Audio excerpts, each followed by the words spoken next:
সার্বিকভাবে বিশ্বব্যাংকের সাথে যে আলোচনাগুলো হয়েছে ভেরি পজিটিভ। বিশ্বব্যাংকের প্রেসিডেন্টের সাথে যে আলোচনা হয়েছে ভেরি পজিটিভ, এবং অন্য যে ইস্যুগুলো আমাদের ইলেকশন ম্যানিফেস্টোর সাথে অ্যালাইন্ড ওরা হচ্ছে, এবং এই ব্যাপারে কোনো দ্বিমত নেই।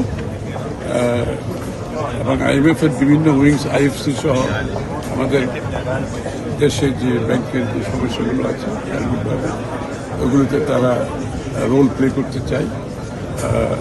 আর ইন দ্য মিড টাইম IMF-এর সাথে যে আলোচনাটা সেটা অব্যাহত থাকবে, কারণ আমরা অনেকগুলো ইস্যু সলভ করেছি, কয়েকটা ইস্যু এখন আলোচনার মধ্যে আছে। সেটা আমরা আগামী 15-20 দিনের মধ্যে এই ইস্যুগুলো আলোচনার মাধ্যমে সমাধান করার চেষ্টা করছি। তারপরে সেখান থেকে সামনের দিকে এগিয়ে যাবো। চলমান একটা প্রক্রিয়া, এটা তো এমন নয় যে আজকে বেঁচে গেল।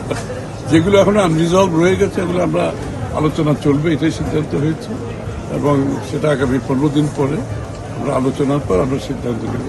তবে আমি মনে করি সার্বিকভাবে যে সবাই মোটামুটি বিএনপির নির্বাচনী যে স্ট্র্যাটেজির সাথে অ্যালাইন হয়েছে, এটার মধ্যে সমর্থন আছে। কীভাবে এটা আমরা বাস্তবায়ন করবো, এখানে যে সমস্যাগুলো সমাধান করবো, অ্যাপ্রোচটা কী হবে, এটা নিয়ে আমাদের মধ্যে আলোচনা চলছে। স্যার জাস্ট একটা কোশ্চেন স্যার, মিনওয়াইল স্যার নেতিবাচক একটা খবর ছড়াইছে কোনো মাধ্যম যে IMF না বলে দিচ্ছে, এইটা স্যার একটু আপনি ক্লিয়ার করুন।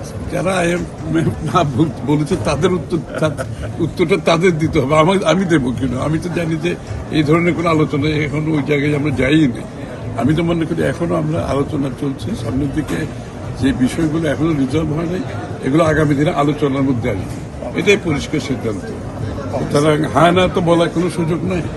আর এটা বুঝতে হবে বিষয়গুলো একটা চলমান প্রক্রিয়া, এটা কোনো একদিনের সিদ্ধান্ত না, 1 ঘন্টার সিদ্ধান্ত না, এটা চলতেই থাকবে। আলোচনা 15 দিন পরও আবার আলোচনা চলবে, তারপরেও চলবে।